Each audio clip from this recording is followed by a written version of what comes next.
all the different birds, fish, animals are our Ngārrindjeri. And so we have a responsibility and a mandate to protect our Ngārrindjeri.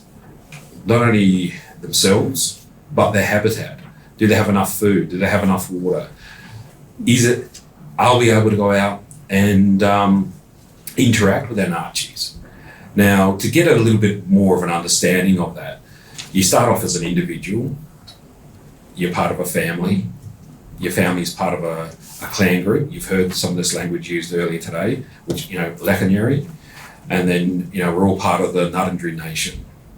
So each family would have a Ngārrindjeri, and your mandate was to protect and look after it. And so, the challenge for us today, pre-colonisation, if we wanted to do that, if there was a drought and your Ngārrindjeri was a particular bird, then you would talk to the other clan groups around how we manage to look after it. That might mean, we'd stop hunting it for a while, or it might mean, we look elsewhere, or we try to do some other sort of management action. Potentially it could have been a fire regime to enhance the populations coming back. But today, a lot of that is out of our control. We either don't own or control the landscape. The flows of water are regulated at states and Commonwealth levels. So for us now to look at that foundational principles, to incorporate our values and our interests, so Ngarrindjeri interests into this space, we've got to build relationships. And one of the key foundational things we do now as a Ngarrindjeri Aboriginal Corporation is building relationships at a local, state and Commonwealth level.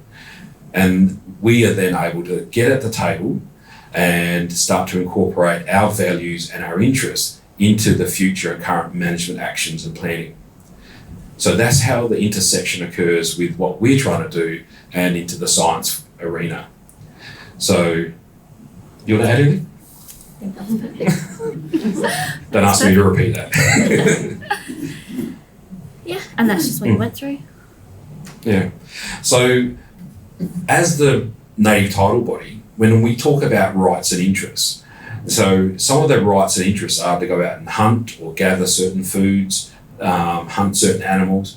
And again, if the systems are not healthy, if the species are not breeding, if the ecological character of a particular area doesn't facilitate a healthy ecosystem, then we're not able to undertake our rights and interests. So even though we might have native title, it means that we can't actually activate it or practice it. And we heard things about today about language. We heard Kyla earlier talking about kuryank, which is the word for gua. Now, you can just imagine that if there was an event and all the cockles disappeared, how does that affect us? That's the name of this place for us. So, do we change the name? No, we don't. So language, names, culture, link people to place, link our community to our history, and it links us into the future generations on how we teach, how we transmit cultural knowledge across generations. So that's why it's so important for us to have a seat at the table. And, 20 years ago, I'd say that we didn't have a seat at hardly any tables. Probably about 15 years ago, Ngarrindjeri started to articulate and have voice and agency at some of the tables. And now we're sitting at a lot of tables, the majority of them. And because we're situated under not only legislation, but I suppose goodwill, it means that we were able to articulate Ngarrindjeri interests into future management actions. So these are the things I suppose we're trying to achieve today. And that cornerstone to it is the development of relationships. Yeah, and as Tim said, like a lot of our cultural values and what's been taught within law from Ngarrindjeri within the Ngarrindjeri, it's around, I guess it links in really well and marries with environmental values. And a lot of people don't understand that. They think, culture's in a totally different box, whereas it as Tim's talked about, Ngārrindjeri and the environment and being able to breed, it all marries in really well with the environmental space. So I think it's really important as well to look at our similarities and what we're trying to achieve, and that way we can work together when we're moving forward. Yeah, we've got a couple of minutes, I think. Yeah. No, I think the question's about. We're about to go into questions. Okay, cool. What that means now is that we're actively involved in the Healthy Coorong Healthy Basin project in regards to participation and partnerships, as well as our Coorong, our coast, and having conversations with the Commonwealth Environmental Water Office as well. So that's what I mean is, the landscape has changed in us participating and developing relationships. And we like to use the word now, we're doing it in partnership. Yeah, so any questions?